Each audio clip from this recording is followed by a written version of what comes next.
tous, le tutoriel que vous allez voir à présent est une réponse à une demande qui m'a été formulée sur ma chaîne YouTube, à savoir comment est-il possible de tracer un graphique en Python à partir de données numériques figurant dans un fichier texte. Alors, j'ai pris l'exemple que vous voyez à l'écran. Nous avons deux colonnes, une qui indique un temps en secondes et l'autre qui indique une vitesse en kilomètres par heure. Donc, nous pouvons imaginer qu'il s'agit par exemple d'une voiture qui se déplace en ligne droite sur une route et nous voulons tracer le graphique qui donne la vitesse de ce véhicule en fonction du temps. Alors, déjà avant de commencer, il y a deux cas qui peuvent se présenter. Premier cas, c'est celui que vous voyez ici à l'écran. C'est le cas de données numériques qui correspondent uniquement à des nombres entiers. Et le deuxième cas qui peut se présenter, c'est le cas où dans les différentes colonnes, nous avons des nombres décimaux. Alors je vais traiter les deux cas. D'abord, je vais faire celui que vous voyez à l'écran avec des nombres entiers, et après je ferai le cas avec des nombres décimaux. Important à noter que nos deux colonnes donc sont séparées par le délimiteur qui est un point-virgule. Voilà, donc une fois que ceci a été posé, nous pouvons commencer à travailler sur Python. La première chose qu'il va nous falloir, c'est importer les deux bibliothèques de base, c'est-à-dire Matplotlib pour les graphiques et la bibliothèque MumPy pour les calculs numériques. Donc on y va. Donc import matplotlib .pyplot as plt et deuxième ligne import numpy as np. Voilà. Une fois que l'on a fait ça, il va falloir lire le fichier que je vous ai montré tout à l'heure. Alors pour lire un fichier, il y a différentes méthodes. Je vais vous en montrer plusieurs. La première consiste à utiliser la fonction loadText de la bibliothèque NumPy. Donc on va écrire par exemple fichier égale np.loadText. Entre parenthèses, il faut indiquer l'emplacement du fichier et le nom. Donc pour cela, on va écrire fname égale. Et là, j'ai besoin d'avoir l'emplacement du fichier. Alors, le fichier que je veux lire, il est placé sur le bureau. Voilà, il s'appelle données. Je fais un clic droit, propriété. Et ici, j'ai le chemin. Donc, je sélectionne tout ça. Je fais CTRL-C. Je retourne sur Python. Je fais CTRL-V. Il faut mettre des guillemets. On va avoir besoin d'inverser le slash. Donc, je change. Voilà. Et ensuite, il faut indiquer quel est le nom du fichier à lire. Et donc, le nom du fichier, il s'appelle données.txt. Voilà. Une fois que l'on a fait ça, il va falloir indiquer le délimiteur, c'est-à-dire les différentes valeurs numériques, elles sont séparées comment dans mon fichier texte. Et donc, si vous avez observé, on l'a dit tout à l'heure, les différentes valeurs numériques sont séparées par un point-virgule. Donc, on va mettre un délimiteur égal point-virgule. Et avant de continuer, on va déjà voir si l'ordinateur est capable de lire ce fichier. Donc, je vais faire print fichier. J'exécute. Et donc, vous voyez que ici, sur la droite de mon écran, j'ai un message d'erreur. Et tout en bas, il y a écrit could not convert string to float en secondes. Et donc, quel est le problème? Le problème, c'est que la bibliothèque NumPy travaille uniquement avec des nombres. Or, quand vous regardez le fichier texte, eh bien, vous voyez que la première ligne, qui est ici, là, est constituée par du texte. Et bien sûr, on ne peut pas transformer du texte en un chiffre. Donc, pour lire les données numériques qui sont dans ce fichier-là, il va falloir sauter la première ligne. Donc, je reviens sur Python. Et avant délimiteur, on va écrire skip rows, c'est-à-dire saute la ligne. Et donc, on va sauter la première ligne, qui est celle où il y a du texte. Et maintenant, je réexécute et ça fonctionne. Okay, donc là, maintenant, vous voyez que sur l'écran de droite, eh bien, j'ai un tableau de données dans laquelle, dans la première colonne, j'ai tous les temps et dans la deuxième colonne, j'ai mes valeurs de vitesse. Donc, ça marche. On continue. Donc, maintenant, l'étape suivante consiste à séparer les valeurs qui sont dans ce tableau-là en deux listes. Une qui contiendra que les valeurs des temps, c'est-à-dire celles qui sont ici dans la première colonne, et une liste qui contiendra toutes les valeurs de vitesse, c'est-à-dire celles qui sont sur la deuxième colonne à droite. Alors, donc, pour faire ça, d'abord, il faut créer des listes vides. Alors, on va créer une liste qui, par exemple, tout simplement, va s'appeler temps. Donc, voilà. Et une deuxième liste qui va s'appeler vitesse. Non, pas ça. Il me faut le crochet. Voilà. Bien. Maintenant, il va falloir insérer toutes les valeurs qui sont dans la première colonne, dans la liste des temps, et toutes les valeurs qui sont dans la deuxième colonne, dans la liste des vitesses. Alors, à savoir aussi, hein, pour l'ordinateur, la première colonne, ce sera la colonne 0, et la deuxième colonne que vous voyez ici à l'écran, ce sera la colonne numéro 1. Alors, pour faire ça, on va faire une boucle, et on va écrire for i in range len de fichier. Donc ça veut dire quoi? Ça veut dire que les instructions qui vont figurer ci-dessous, elles doivent se répéter pour chacune des lignes qui figurent dans mon fichier. Donc, on va écrire. Nous avons deux colonnes, donc nous allons créer une nouvelle variable. On va l'appeler J par exemple, in range 2. Ce qui veut dire que cette variable J ne peut prendre que deux valeurs. Soit elle prend la valeur 0, soit elle prend la valeur 1. Et donc on va écrire if J égale 0, alors à ce moment-là, la valeur qui est dans cette colonne-là, ici dans la première colonne, on va la mettre dans la liste temps. Donc on va écrire temps.append, parenthèse, et quelle valeur je veux mettre dans la liste temps? Je veux mettre pour commencer cette première valeur-là. Et donc cette première valeur-là, où est-ce qu'elle est? Eh bien, elle est sur la première ligne de mon fichier, c'est-à-dire la ligne 0, c'est-à-dire i vaut 0, et elle se trouve dans la première colonne, c'est-à-dire j vaut 0. Donc ce sera fichier i, donc qui dans ce premier cas vaudra 0, et j qui vaudra aussi 0. Sinon, else, eh bien, à ce moment-là, si j ne vaut pas 0, ben ça veut dire qu'il vaut 1. Et à ce moment-là, on va mettre la deuxième valeur dans la liste vitesse. Donc, on va écrire vitesse.append, parenthèse, fichier i j.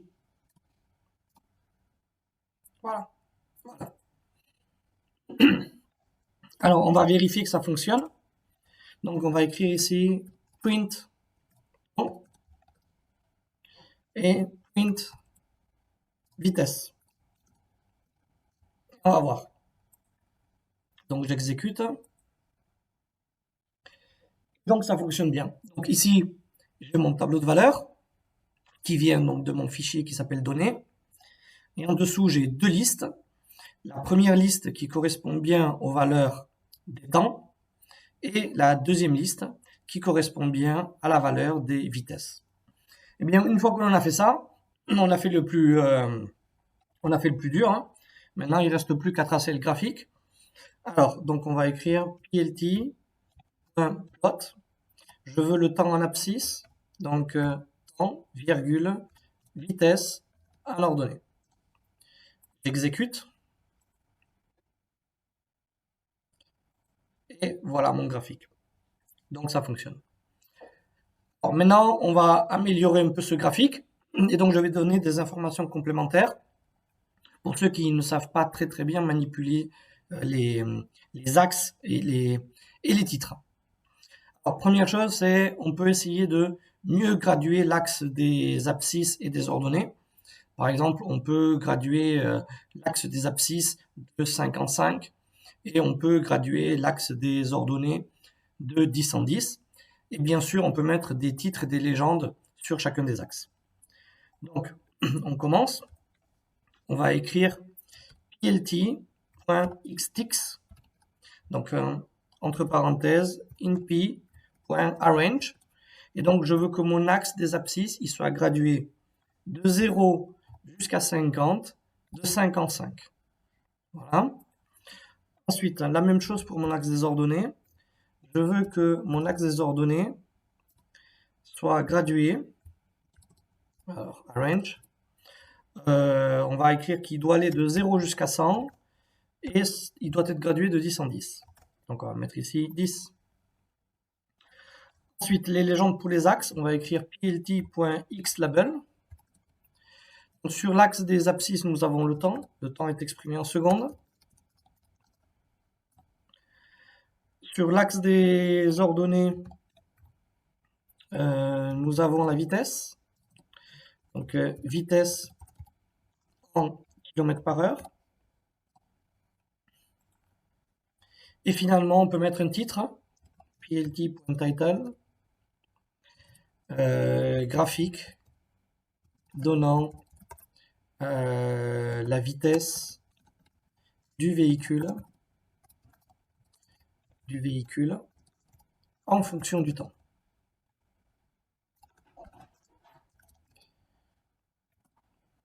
Voilà. On peut rajouter une grille si on veut. Et on reteste. Voilà. Et donc là, on a un graphique qui est un peu plus joli. Dernière chose que l'on peut faire sur ce graphique, que pas tout le monde connaît, c'est rajouter ce que l'on appelle un curseur, c'est-à-dire deux axes qui vont se déplacer avec ma souris pour pointer de manière un peu plus précise un point qui se trouve sur ce graphique-là.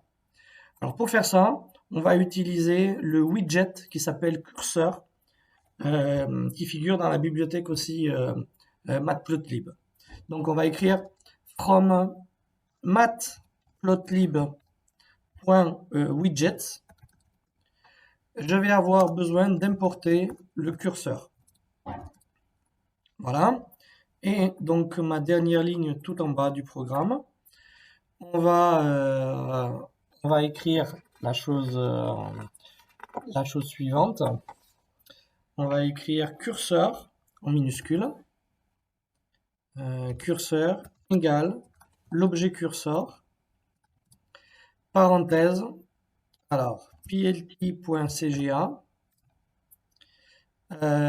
ensuite useBlit égale true. Je veux que mes axes soient colorés par exemple en rouge. Et je veux que l'épaisseur des axes soit relativement fine. Donc je vais écrire 1. Voilà. Je reteste. Et donc j'ai une petite erreur parce que j'ai écrit GAC, c'est pas GAC, c'est GCA, pardon. Je reteste. Voilà. Et là ça marche, je peux agrandir. Et maintenant j'ai un curseur avec deux axes qui se déplace donc sur mon écran et qui me permet de pointer un point précis sur l'écran. Donc voilà comment on fait. Donc là j'ai répondu à la question de comment on peut faire pour extraire les valeurs numériques qui figurent dans un fichier texte pour obtenir un graphique. Maintenant, la deuxième possibilité, c'est qu'est-ce qui se passe si on a un tableau de données dans lequel il y a des valeurs numériques avec des virgules. Alors là, ça va être un peu plus compliqué. Il y a quelques modifications à faire dans le programme et donc nous allons voir maintenant comment il faut faire.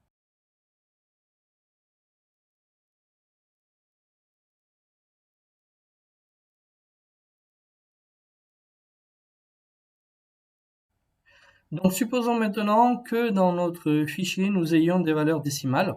Par exemple ici 90,5, 90,5 et ici 90,5. Okay, je fais fichier, enregistrer. Et je veux exécuter à nouveau mon programme. Qu'est-ce qui se passe? J'exécute. Et donc là, voilà, il y a un problème, il y a un message d'erreur. Ok, could not convert string to float, 90,5. Donc quel est le problème? Le problème, c'est que dans le système américain, les nombres décimaux, comme vous le savez, s'écrivent avec un point et pas avec une virgule, ce qui génère un message d'erreur. Donc là, à partir d'ici, il y a deux possibilités. Soit on modifie directement le fichier texte, c'est-à-dire on remplace les virgules par des points. Soit on ne touche pas au fichier texte et on transforme les virgules par des points directement avec Python. Alors moi je vais vous montrer les deux méthodes et après en fonction de ce que vous pouvez faire, ce que vous avez le droit de faire ou ce que vous voulez faire, vous choisirez la méthode que vous souhaitez. Alors allons d'abord au plus simple. Supposons qu'on a le droit de modifier le fichier texte que l'on vous donne. Alors à ce moment-là, on va pas s'amuser à évidemment manuellement remplacer chaque virgule par un point. Là, je peux le faire parce que je n'ai uniquement que 3 valeurs décimales, donc c'est pas dérangeant d'enlever la virgule et le remplacer par un point. Mais imaginez que vous avez un fichier dans lequel vous avez 1000 valeurs décimales, vous n'allez pas faire ça une par une, ok? Alors quel est le truc? Le truc c'est vous sélectionnez en fait vos valeurs avec votre souris et vous tapez en fait CTRL H. À partir de là, vous avez un petit tableau qui va apparaître et on va demander à l'ordinateur de remplacer, de rechercher en fait toutes les virgules et de les remplacer par un point. Ok, donc en haut vous mettez virgule et en bas vous mettez point et vous faites remplacer tout. Voilà, remplacer tout. Et donc normalement, là vous voyez que l'ordinateur m'a remplacé mes virgules par mes points. Là, si je fais fichier enregistré et je vérifie si ça marche, j'exécute mon programme et là ça fonctionne. Okay, donc l'ordinateur accepte bien les points et le remplacement des virgules par des points a bien été pris en compte dans mon fichier texte. Voilà, donc ça c'est le plus simple. Okay, donc le plus simple c'est d'utiliser l'astuce CTRL H et de remplacer les virgules par les points. Alors, maintenant, supposons que vous n'ayez pas le droit de modifier votre fichier texte. Vous voulez absolument laisser les virgules dans votre fichier d'origine. Alors, comment on va faire? Alors, du coup, il va falloir remplacer les virgules par des points directement sur Python. Et donc, il va falloir coder quelques lignes supplémentaires de texte. Alors, quelle est l'idée? Comment on va faire? Alors, l'idée, c'est d'abord de lire à nouveau le fichier qui contient les données. Une fois qu'on aura lu ce fichier, on va remplacer les virgules par les points et on va enregistrer sur le bureau un nouveau fichier avec un nouveau nom qui contiendra toutes les données, mais avec des points et pas avec des virgules. Voilà, ça c'est l'idée. Donc, en dessous des bibliothèques, eh bien, on va écrire l'instruction suivante. On va écrire with open, parenthèse, et donc il faut indiquer le chemin. Alors le chemin, c'est celui-là, hein. C'est ça que je veux lire. Il est toujours sur mon bureau. Donc je vais faire CTRL C. Voilà, j'attrape tout ça. CTRL C. je le mets ici. OK. Et je veux lire le fichier, donc je vais le mettre en mode lecture, read. Et on va écrire as f, par exemple. Ensuite, on va écrire que le contenu de ce fichier-là, eh bien, on va le mettre dans f, read. Voilà. OK. Et maintenant, je vais modifier le contenu. Donc, on va écrire contenu modifié. Et donc, comment on va modifier ce contenu-là? Eh bien, le contenu modifié, ce sera le contenu précédent. Mais cette fois, on va remplacer, c'est-à-dire on va écrire replace. Et je veux remplacer toutes les virgules par des points. Donc, je vais écrire entre guillemets virgule, virgule, et ici, je vais mettre un point. Voilà. Donc, maintenant, ces modifications-là, je vais les enregistrer dans un fichier qui va s'appeler donc contenu, qui va s'appeler fichier modifié, par exemple, si vous voulez l'appeler comme ça. Donc, on continue, on fait with open, parenthèse, on va lui donner un nouveau nom, donc on va écrire par exemple fichier modifié,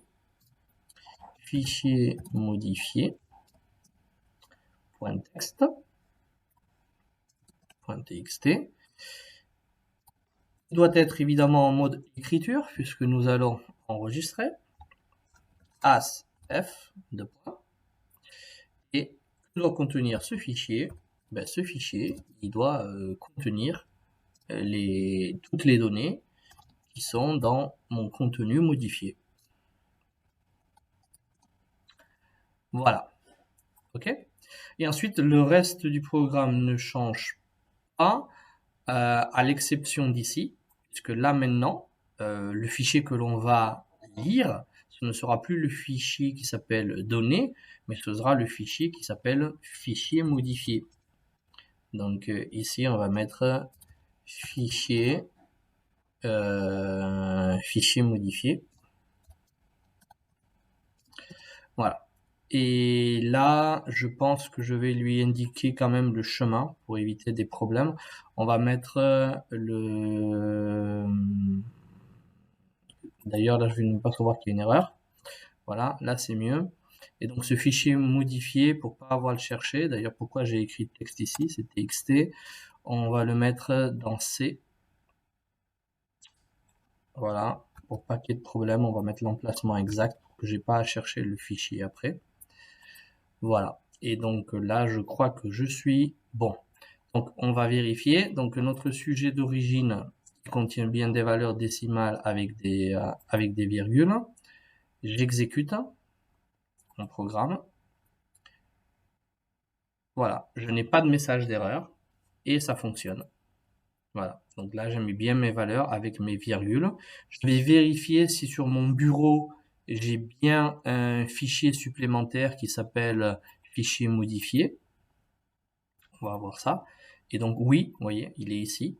Voilà, fichier modifié, je vais l'ouvrir.